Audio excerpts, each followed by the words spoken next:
The Executive Branch, presented by Citizen Genius. The three branches of U.S. government are the legislative, executive, and judicial branches. This video will focus only on the executive branch. The executive branch is described in Article 2 of the Constitution. Its main role is to enforce laws, and it's led by the President. Let's examine the President in more detail. The Constitution lists three qualifications to be President. A President must be a natural-born U.S. citizen, be at least 35 years old, and live in the U.S. for 14 or more years.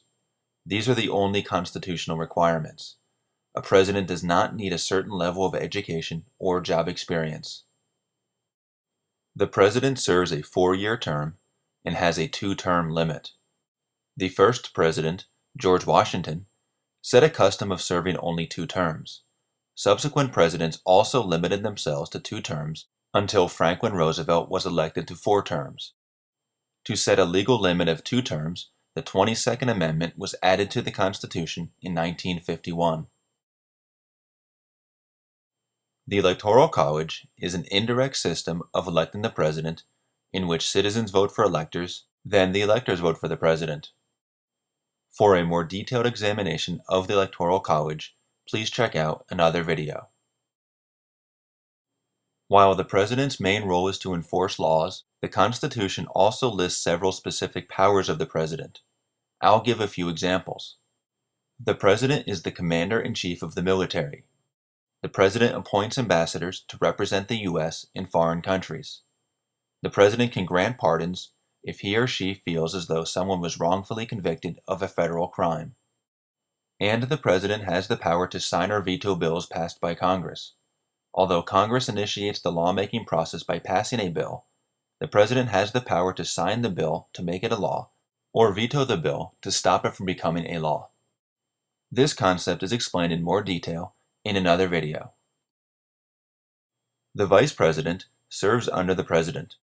The Constitution does not give the vice president any specific power in the executive branch, so each president determines what his or her vice president does. The vice president is often referred to as being a heartbeat away from the presidency because he or she is the first in line to take over if the president is unable to perform the presidential duties. In addition to the vice president, the president gets assistance from 3 groups within the executive branch that were created after the Constitution was written. Let's examine each individually. The Cabinet, which is also known as executive departments, exists to advise and help the president carry out policies. George Washington created the first 4 departments, and other presidents have added more. There are currently 15 departments. The Department of State was created first, followed by the Department of Treasury, and so on through the list.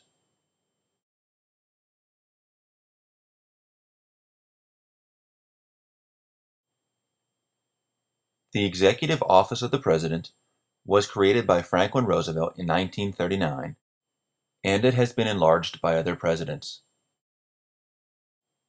I'll mention just a few positions within the Executive Office of the President. The Chief of Staff supervises the Executive Office of the President and determines who gains access to the President. The Office of Management and Budget helps prepare the federal budget and oversees its administration in federal agencies. The National Security Council advises the President on national security issues. And the Press Secretary is the President's spokesperson.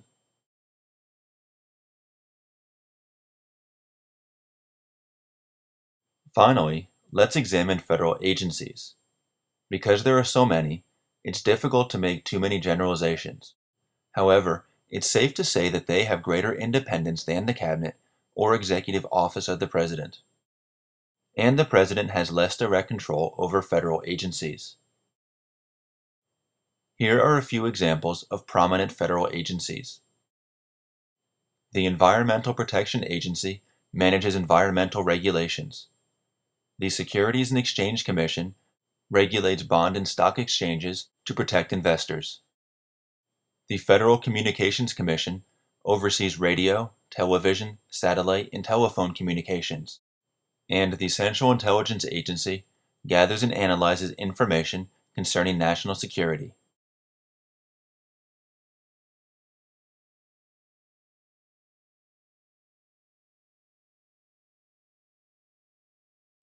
This has been a short overview of the executive branch presented by Citizen Genius.